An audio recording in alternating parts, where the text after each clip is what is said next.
ધોરણ 10 વિષય સામાજિક વિજ્ઞાન પ્રકરણ નંબર 1 ભારતનો વારસો ભાગ 2 જોઈશું. ભારતીય વારસાના પ્રકારો. વારસો એટલે આપણા પૂર્વજો તરફથી મળેલી અમૂલ્ય ભેટ.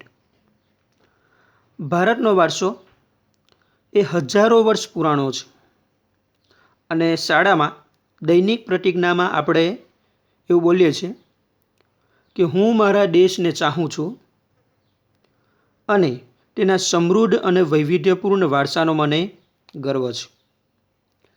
આ સમૃદ્ધ વારસો એટલે ભારતનું સમગ્ર વિશ્વને પૂર્ણ માનવ જીવનના રહસ્યોનું પ્રદાન એમ કહી શકાય. આ વારસાના 2 પ્રકારો, એક પ્રાકૃતિક વારસો અને બીજું સાંસ્કૃતિક વારસો. તો પ્રાકૃતિક વારસો એટલે શું? તો પ્રાકૃતિક વારસાની આપણે વ્યાખ્યા જોઈશું કે પ્રાકૃતિક વારસો એટલે પ્રકૃતિ, પર્યાવરણ અને માનવ જીવનની વચ્ચેના નિકટતમ સંબંધોનું પરિણામ એટલે પ્રાકૃતિક વારસો. 3 શબ્દ આમાં યાદ રાખવાના છે: પ્રકૃતિ, પર્યાવરણ અને માનવ જીવન. આ ત્રણેય વચ્ચેના નિકટતમ એટલે કે નજીકના સંબંધોનું પરિણામ એટલે પ્રાકૃતિક વારસો. આ પ્રાકૃતિક વારસામાં આપણને આ પ્રશ્ન પૂછાય છે કે પ્રાકૃતિક વારસો એટલે શું અને એમાં કઈ કઈ બાબતોનો સમાવેશ થાય છે. તો એની વ્યાખ્યા અને કઈ બાબતોનો સમાવેશ થાય છે તો કે ઊંચા પર્વતો, નદીઓ, ઝરણા, સાગરો, લાંબા દરિયા કિનારા, વિશાળ ફળદ્રુપ મેદાનો, ખીણ પ્રદેશો, રણ પ્રદેશ, એ ઉપરાંત વૃક્ષો, જીવજંતુઓ, ઋતુઓ, પશુ પક્ષી, પ્રાણીઓ, ભૂમિ દ્રશ્યો, વિવિધ પ્રકારના ખડકો અને ખનિજોનો સમાવેશ પ્રાકૃતિક વારસામાં થાય છે. આપણે પ્રકૃતિના સંતાન છીએ અને પ્રકૃતિમાંથી આપણને આહાર, પાણી, શુદ્ધ વાયુ, આ બધી સુંદર વ્યવસ્થા આપણને પ્રકૃતિએ કરી આપી છે. પ્રકૃતિ સાથેનો આપણો વ્યવહાર ખરેખર શ્રદ્ધાપૂર્વક હોવાના ઉદાહરણો આપણને પંચતંત્રની વાર્તાઓમાં અને બૌદ્ધ ધર્મની જાતક કથાઓમાં જોવા મળે છે. એ ઉપરાંત આપણા ભારતનું જે લોકસંગીત અને શાસ્ત્રીય સંગીતમાં ઋતુઓ અને પ્રકૃતિ આ બંને વચ્ચેનો સંબંધ સ્થાપિત થતો જોવા મળે છે. આપણા ભારતના ગીતો, તહેવારો, કવિતાઓ, ચિત્રોમાં પણ પ્રાકૃતિક વારસાનું નિર્માણ થયેલું જોવા મળે છે. એ ઉપરાંત નિસર્ગોપચાર, નેચરોપેથી, આયુર્વેદિક અને યુનાની ચિકિત્સા પદ્ધતિ આ પણ પ્રકૃતિ પર આધારિત છે. હવે આપણે જોઈશું ભૂમિ દ્રશ્યો. ભૂમિ આકારો દ્વારા ભૂમિ દ્રશ્યોનું સર્જન થાય છે. દાખલા તરીકે હિમાલય, જેમાં અનેક પ્રકારની ઉપયોગી વનસ્પતિ જોવા મળે છે, ખનિજો જોવા મળે, પશુ પંખી અને ત્યાંના જે શિખરો છે એ પણ બરફથી છવાયેલા હોય છે. એ ઉપરાંત મોટી નદીઓ જે 12 માસ ભરપૂર પાણીથી સમૃદ્ધ છે. એ ઉપરાંત તરાઈના જંગલો, યાત્રાના સ્થળો જેમ કે અમરનાથ, બદ્રીનાથ, કેદારનાથ આ પણ ભૂમિ દ્રશ્યોનો એક ભાગ છે. બીજું જોઈશું નદીઓ. નદીઓ દ્વારા કે પ્રાકૃતિક માર્ગ પૂરો પાડવાનું કાર્ય એ નદીઓએ કરેલું છે. ભારતીય સંસ્કૃતિ સિંધુ અને રાવી નદીના કિનારે પાલન પોષણ થયેલી છે. આ પણ આપણે MCQમાં એક વાક્યમાં પૂછાય, એક શબ્દમાં પણ પૂછાય કે ભારતીય સંસ્કૃતિનો ઉદ્ભવ કઈ નદીઓના કિનારે થયેલો? સિંધુ અને રાવી નદીના કિનારે ભારતીય સંસ્કૃતિનો ઉદ્ભવ થયેલો છે. એ ઉપરાંત નદીઓ આપણને અનેક રીતે ઉપયોગી છે અને એટલા માટે એમ કહેવાય છે કે ભારત દેશમાં નદીઓને લોકમાતાનું બહુમાન અથવા તો બિરુદ પણ આપેલું છે. આ 2 માર્ક્સમાં આપણને પ્રશ્ન પૂછાય, વિધાન પૂછાય, કારણ સમજાવો કે ભારતમાં નદીઓને લોકમાતાનું બહુમાન આપ્યું છે. કારણ આપી સમજાવો. કારણ કે ભારતીય સંસ્કૃતિનો ઉદ્ભવ સિંધુ અને રાવી નદીના કિનારે થયેલો છે.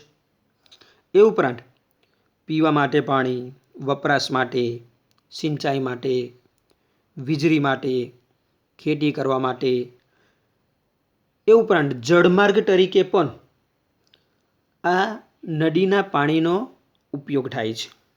એટલા માટે એમ કહેવાય કે નદીઓને લોકમાતા તરીકેનું બહુમાન પણ આપેલું છે. એ ઉપરાંત માટીના વાસણો, મકાનો બનાવવામાં, લીપણ કરવામાં, ગામડાઓમાં ખાસ કરીને જે મકાન હોય એમાં લીપણ જે કરવામાં આવે એમાં પાણીનો ઉપયોગ થાય છે. ઉદ્યોગોના વિકાસમાં પણ મહત્ત્વનું જો કોઈ કારણ હોય તો એ છે પાણી જ. ઉદ્યોગના વિકાસ પાછળ પાણીનો મહત્ત્વનો ફાળો છે. આમ ભારતીય પ્રજાજીવનને સમૃદ્ધ બનાવવામાં સૌથી અગત્યનો ફાળો પાણીનો છે. અને પ્રાચીન કાળથી જ નદી કિનારાના ઉષા અને સંધ્યાના વિવિધ ભૂમિ દ્રશ્યો દ્વારા ભરપૂર સૌંદર્ય, કલાસૂઝ અને કૌશલ્યોનો વિકાસ પણ થયેલો છે. આમ એટલા માટે એમ કહી શકાય કે નદીઓને લોકમાતાનું બહુમાન પણ મળેલું છે. ત્યાર પછી જોઈશું વનસ્પતિ જીવન. તો આ એક કારણ પૂછાય છે કે ભારતીય પ્રજા અતિ પ્રાચીન સમયથી પર્યાવરણ પ્રેમી સાથી રહી છે. તો ભારત દેશના જે લોકો છે એ લોકોનો વનસ્પતિ પ્રત્યેનો પ્રેમ, એટલે કે વૃક્ષ પ્રેમ, પુષ્પ પ્રેમ, છોડવાઓ પ્રત્યેનો પ્રેમ આ આગળ જોવા મળે છે. અને માણસ, પ્રાણીઓ અને પશુ પક્ષીઓ આહાર માટે વનસ્પતિ પર આધાર રાખે છે. એટલા માટે આપણા ભારતમાં વડ, પીપળો અને તુલસી એની પૂજા કરવામાં આવે છે. જેમ કે વટ સાવિત્રીનું વ્રત હોય તો એમાં વડની પૂજા થાય છે. એ ઉપરાંત અનાજ, કઠોળ, તેલીબિયા, ધન ધાન્યથી લહેરાતા ખેતરો, જંગલો, વિવિધ પ્રકારની ઔષધિઓ એ વનસ્પતિમાંથી આપણને મળે છે.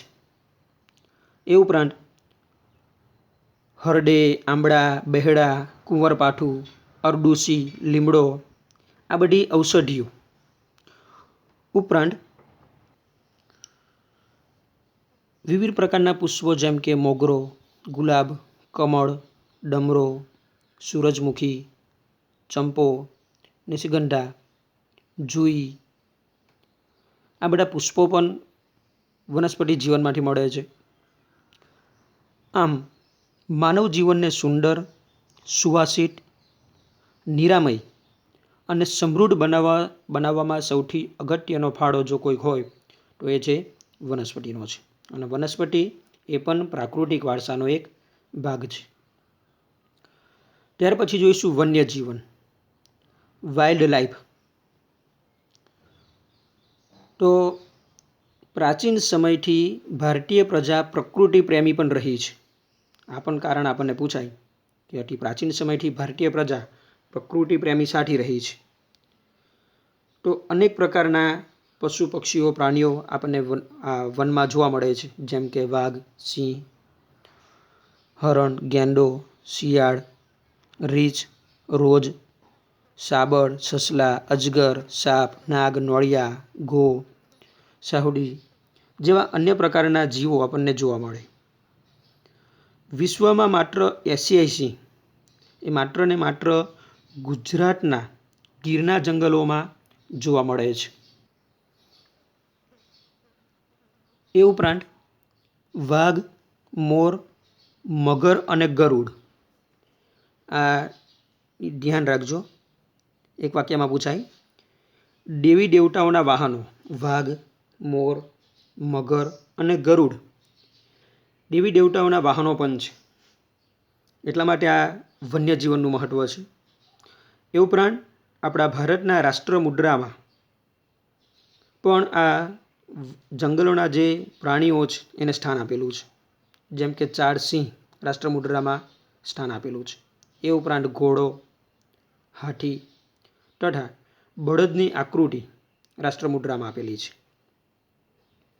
એ ઉપરાંત વન્યજીવોની રક્ષા માટે અભયારણ્યો બનાવ્યા છે કે જેથી કરીને વનમાં રહેતા જે પ્રાણીઓ છે એમની સુરક્ષા થાય.